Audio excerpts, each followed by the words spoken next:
you know, this is the country that foreign people from Mexico, this is a melting pot of the world.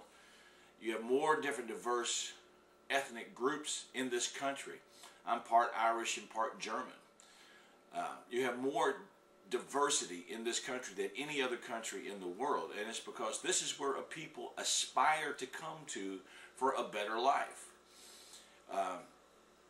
That's why people are coming in droves from Mexico, because of the living conditions in Mexico. If you're rich, but if you're poor, man, you are freaking poor. In America, at least you have the possibility and the opportunity to raise a family, earn a decent wage. Even if the wage is $5 an hour, these guys, they don't care. They just want to work and make some freaking money. My only thing is do it legally. Come into this country legally, and you're welcome. No, I think everybody should now gather around Barack Obama. Give him your best. Give him your hope, because he has hope for us. I hope he does. I hope he's not another liar.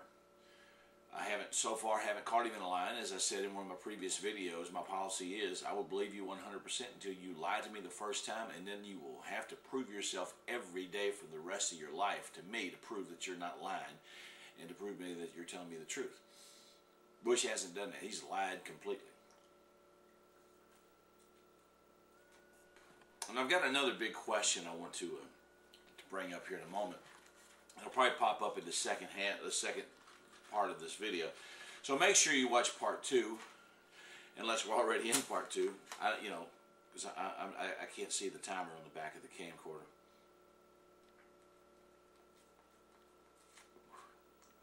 But I say again, congratulations, Barack Obama, Joe Biden. Listen to Joe Biden. He's got a lot of experience. Joe Biden has been in the Senate for 30-something years, ever since the 70s. And this man, I think, is really, truly a dedicated man to America. I know I've said different before, but I've also always said the only man that I felt like was qualified to run the country is Joe Biden. So, Barack, I know you're not going to watch this, but if you do, you know, I do believe you're a listener. Take some advice from Joe Biden. Listen to him. Listen to your colleagues. Listen to there's some good people on the other side. I'm a registered Republican, and there's some good people on the other side of the aisle. Listen to those guys. You know, don't listen to the people in Congress or in the Senate or in politics who say, well, we could stuff our pockets with a lot of Americans' money. You know, help out the American people. The American people put you in office. You know, I'm sure you saw the final count.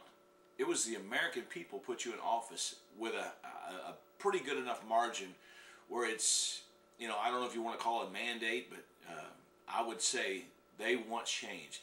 We are tired of living paycheck to paycheck. We're tired of being in fear that we're going to lose our jobs, not because we're incompetent.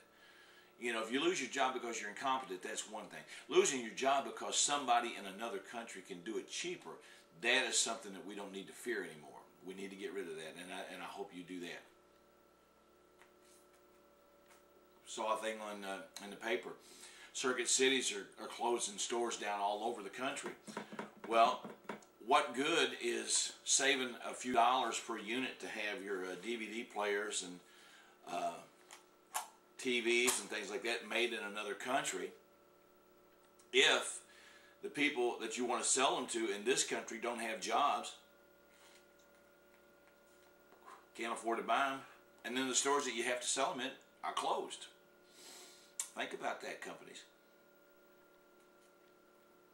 I think the corporations need to regroup. Save American jobs. Put America back to work. We want to work. Yeah, I've already got a job, but there's so many people who don't. And when I lost my corporation job, to take the job I have now, I lost $6 an hour. Doesn't sound like much, but it's a whole lot. means my standard of living has to go down, and it wasn't all that great anyway. You know, I would go lavishly maybe on a cigar every now and then, which I'll still be able to do because of my employee discount. But corporations, you need to regroup. Stop thinking about the almighty dollar. Start thinking about the people who are working for you, and that your dollar will go up. Your dollar will go up. Now, here's the question I want to pose to the American people. It's in a way off subject, but not really. It's still in politics. Where in the hell is Dick Cheney? I know they said that Joe Biden received a phone call from Dick Cheney, but Joe Biden didn't say anything about it.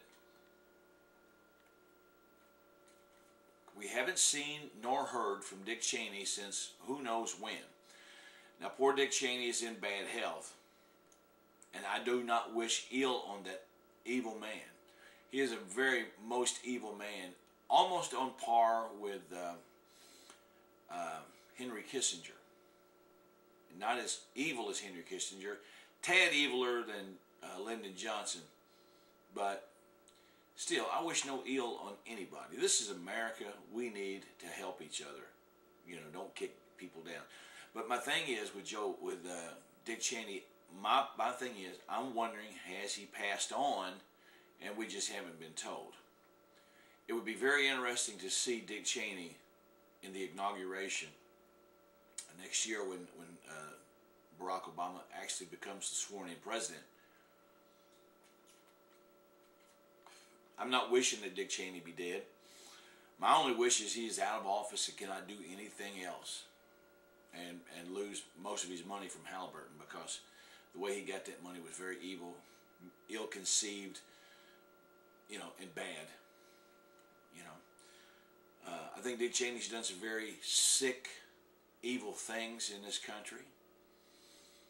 Things that I couldn't do. I couldn't do half of the things and sleep at night. You know, it'd be like hellhounds on my trail. If I did half the things, if I did a quarter of the things that Dick Cheney has done in this country, how does he sleep? But I don't wish any ill will on Dick Cheney. I'd like to see him get lined out, get straightened out. But I just wonder, is Dick Cheney still among us? I haven't heard anything. I'm just going by the fact that we have not heard anything on Dick Cheney. Hell, he was in the news every time you turn your back there for a while. And I know he's in bad health.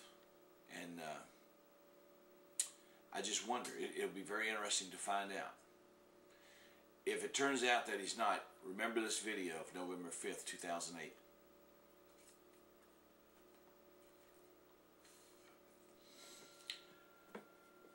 Another thing on a different note, speaking of health. How many people out there have ever heard of the band NRBQ? One of the founding members of NRBQ is a local Louisville legend, Mr. Steve Ferguson. The Sunday, November the 9th at Phoenix Hill Tavern, if you get a chance, come out. Blues Town's going to be opening up a show for Merv. There's going to be 2 stages going on. We're on the bottom stage. A benefit to raise money for Steve Ferguson, who has cancer. A brother's down, and that's what America does, and that's what musicians do. When a brother's down, we come to his rescue. We do what we can. I honestly believe there's a cure out there for cancer. We got to find it, and we got to stop this senseless death. We've lost a friend recently, Mark Watson, a great saxophone player from Louisville, Kentucky, to cancer. Very young man of 40, I think it was 41, 42 years old. Very, very young man. Too young to die of cancer. We've got to fix it. We got to find a cure, and that's what it's all about. So, congratulations one more time to Barack Obama, President-elect. All I can say is, you've won. Now let's get down to business. Joe Biden, my most humble respects to you. And I am so glad you're the Vice President. And to Sarah Palin, go back to Alaska and kill a moose. And John McCain, Go back to the Senate and keep your fucking mouth shut.